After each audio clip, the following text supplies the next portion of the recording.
Well, hello and welcome to another Faith, Philosophy and Life with me, Mr. Shelton. It's great that you're back here again, and I hope that you're doing well. Today we're going to be thinking about what it means for Jesus to be a Messiah and what the Jews were expecting around about the first century in a Messiah. Now, I'm going to make it very clear that Jews do not believe that Jesus is the Messiah. That is still something that's outside of their belief system because they don't accept Jesus as the Son of God.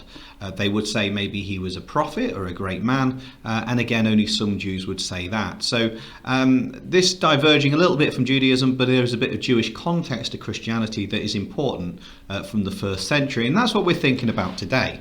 So here's an opening question for you. I want you to imagine that you see smoke and flames coming from a building and you hear voices crying for help. I wonder what you would do. Have a look at those options on the screen behind me. I wonder how many of you would actually call a rescue service, because sometimes that's just what you need to do. You need to rely on other people. And today we're going to be thinking about the concept of Jesus as being a rescuer, and that's the concept of Messiah coming through there. So go and grab a pen and a bit of paper, because here's our cheesy intro music.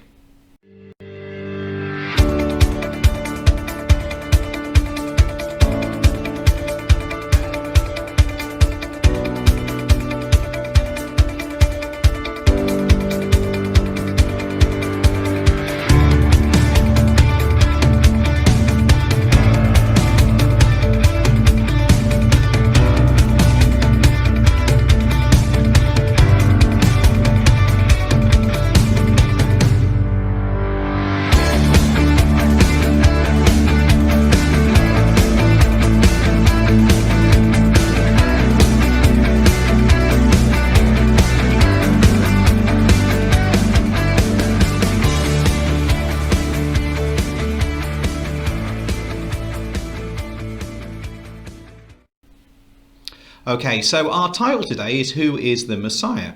And we're going to explore who Jesus is, reflecting on Jewish prophecies. So things that you'd read about in the Tanakh or the Old Testament of the Christian Bible. So we're going to extract information from a range of sources to make sense of what a Messiah is. It's going to be good if you could define what Messiah and prophecy are. It's going to be great if you could explain two prophecies about Jesus, and even better if you can suggest why Christians believe that Jesus rescued them. So in today's session then, we thought a little bit about a rescuer just a moment ago. We're going to look at some key terms. We're going to look at the problem of sin and what Christians believe Jesus actually did to rescue them, and why Christians think people need to be rescued. We're going to look at some Jewish thinking, and then I'll have you go on to create just a mini poster. So this is some information that I found from BoardWorks. Jesus the Rescuer. Names mean things. The name Jesus means God saves, or someone that can save or rescue others. Christians believe that Jesus is like a shepherd who cares for his sheep. He rescues people who have lost their way to God because of something called sin. And the Messiah is a word that means the chosen one, someone that's special or anointed one. So Jesus is someone who has come to rescue others. So you can see here behind me a list of words, heads and tails. What I'd like you to do is to have a look in the download section linked below, and to find this information. And I'd like you to draw up the differences between, link up the keyword with the meaning. Okay, if you can't download it, then get them written out in your book. See if you can work out which one links to which. I'm going to go through them with you in a moment.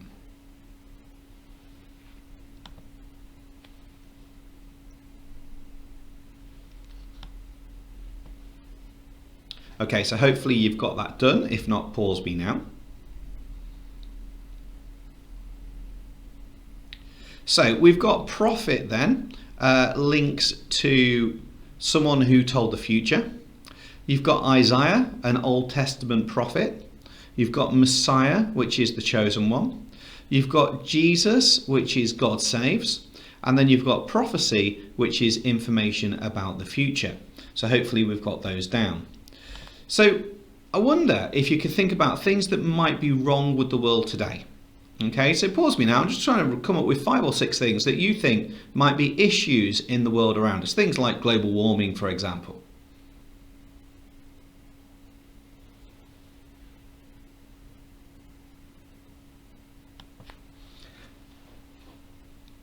Okay, the Bible says that the biggest issue in the world today is actually all to do with the word sin. A sin is something that goes against God's teaching. Now, sin can mean a couple of things. It can be rebellion against God or rebellion against others. And the Bible would teach that rebellion against others is the same as rebellion against God because God created everything. So it's because of sin that the world is broken, and the world shouldn't be broken. The world was made perfect. You read that in Genesis chapter 1. God describes the world himself as being very good. But because of people disobeying God and turning their backs on him, the world is no longer good. And that's because of something called free will. So the Bible teaches that we have free will and we lead our lives the way that we think is best rather than according to God's ways. So therefore, Christians believe they need to be saved. They need a rescuer. They need a Messiah. I'm going to show you a clip now, which I found, which I think is a really good way of explaining why the concept of the Messiah and why Christians believe they need rescuing. So we're just going to watch that together now. But what if the story really goes, in the beginning, God created the universe. God and people were together, and it was good. At some point, people began to drift away from God, and God and people were separated. God tried to get through to people, but people just didn't get it. So God moved into the neighborhood. Through Jesus, the divide between people and God was closed, and we are united once again with God. And we all live happily ever after.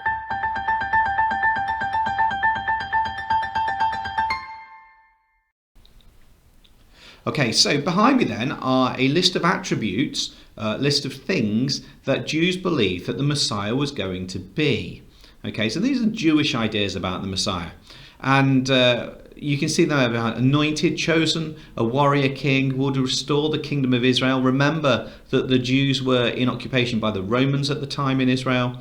The bringer of peace, there would be an era of time. A royal person, they believed that the Tanakh, the Jewish scriptures said that there would be a descendant of King David and there would be a just and powerful ruler.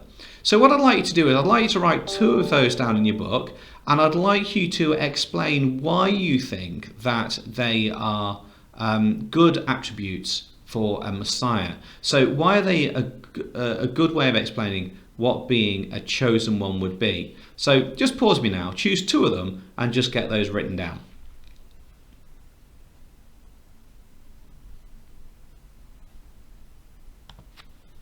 Okay, so far then we've looked at rescuer, we've looked at some key terms, we've looked at the problem of sin and some Jewish thinking. So we're just going to move on a little bit more. Now, these are some other attributes associated with Jesus particularly. He was born out of wedlock, so he wasn't a child of Mary and Joseph. As you know, they were engaged. His father was a carpenter, that's Joseph. He was born in a stable. He was not the mighty leader that Jews had been waiting for. He was on a mission of love and of peace, caring for other people, understanding, and he was for the world, not just the nation of Israel. So again, I'd like you now to have a think about, are these good or bad attributes for a Messiah, and why? So in your book, can you answer that for me now? Are they good or bad attributes for a Messiah, a chosen one? Are they helpful or not? And why do you think what you do? Pause me now.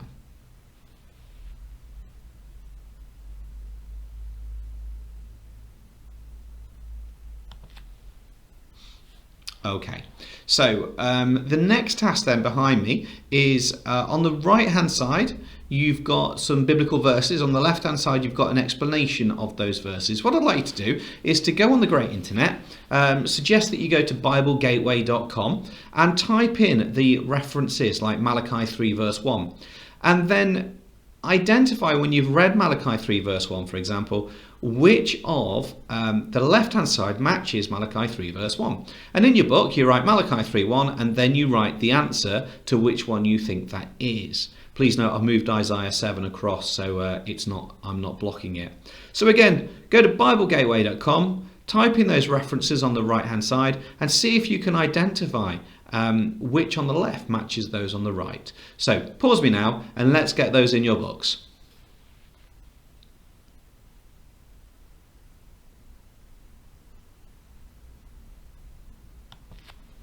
Okay, so the last thing then that I need you to do before we wrap up for this session is to produce an advert or poster. I know we've just done one in our previous session about Jesus being a rescue worker or a rescue service. So how are you going to reference Jesus? So this is what the Bible teaches: for the Son of Man came to seek and save what was lost. You also had the bridge illustration that we saw earlier. And you've got all those biblical references as well that we've just looked at. So create a poster or advert. And when you finish that, what you need to do is to photograph all of your work from today and please send it through to your teacher. So far then today, what we've done is we've looked at a Messiah and prophecy. We've looked at 2 prophecies about Jesus. They were the references that you'd looked up on Bible Gateway. And we've looked at why Christians believe that Jesus rescued them. So let me put that back there for you. So you can leave it there for today, or I can leave it there for the day, and you can get on and do some amazing work.